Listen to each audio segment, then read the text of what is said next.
राज्यात झालेल्या अतिवृष्टीच्या प्रकोपाने उद्ध्वस्त झालेल्या बळीराजाच्या डोळ्यांतील अश्रू पुसण्यासाठी आणि त्याला तात्काळ प्रति हेक्टरी 50,000 रुपयांची मदत मिळावी या काँग्रेसच्या ठाम मागणीला घेऊन खासदार शोभा बच्छाव थेट शेतकऱ्यांच्या बांधावर पोहोचल्या। काँग्रेस प्रदेशाध्यक्ष हर्षवर्धन सपकाळ यांच्या आदेशाने नियुक्त समितीच्या प्रमुख म्हणून त्यांनी धुळे तालुक्यातील नाणे, सिताणे, नंदाळे, बोरकुंड व शिरूर शिवारांतील चिखल तुडवत नुकसानग्रस्त पिकांची प्रत्यक्ष पाहणी केली। उपविभागीय अधिकारी रोहन कुवर यांच्या उपस्थितीत त्यांनी शेतकऱ्यांच्या व्यथा जाणून घेतल्या व पंचनाम्यांच्या सद्यस्थितीचा सखोल आढावा घेतला। या पाहणीचा सविस्तर अहवाल प्रदेश कार्यालयाला सादर करून लवकरच राज्यपालांची भेट घेत सरसकट भरपाईसाठी आवाज उठवण्यात येणार आहे। प्रदेश सरचिटणीस डॉक्टर दरबार सिंग गिरासे, जिल्हाध्यक्ष प्रवीण चौरे यांच्यासह असंख्य शेतकऱ्यांच्या उपस्थितीत शेतकऱ्यांच्या हक्काची ही लढाई शेवटपर्यंत लढणार असा ठाम निर्धार व्यक्त करत खासदार बच्छाव यांनी बळीराजाला मोठा आधार दिला। ग्रामीणमध्ये नाणे शिवारामध्ये या ठिकाणी आम्ही पाहणी करतो आहोत। प्रदेश काँग्रेसने आपले अध्यक्ष हर्षवर्धन सपकाळ साहेबांनी एक समिती स्थापन केलेली आहे।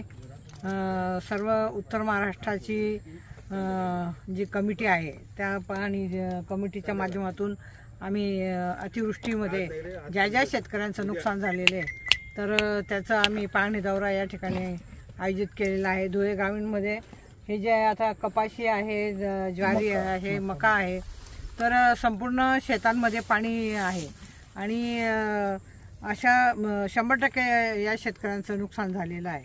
बाबांनी आम्हाला सांगितलं त्यांचं एक क्षेत्र आहे आणि इथे कृषी अधिकारी, तलाठी, तहसीलदार सगळे अधिकारी या ठिकाणी आलेले आहेत। त्यांनी सांगितलं की आम्ही या ठिकाणी पंचनामे केलेले आहेत, परंतु ज्यांचे नुकसान या ठिकाणी झालेले आहे त्यांना महाराष्ट्र शासनाच्या माध्यमातून निश्चितपणे 100% त्यांचं नुकसान भरपाई मिळायला पाहिजे। 50,000 प्रति हेक्टर अनुदान मिळालं पाहिजे, कारण ज्या शेतकऱ्यांचं नुकसान झालं या दौऱ्याच्या माध्यमातून राज्यपाल महोदयांना त्या ठिकाणी आम्ही निवेदन देणार आहोत आणि ह्या लोकांचं 100% कर्जमाफी यांना मिळाली तर पाहिजेच, परंतु जे नुकसान या ठिकाणी झालेलं आहे ते नुकसान भरपाई देखील मिळायला पाहिजे।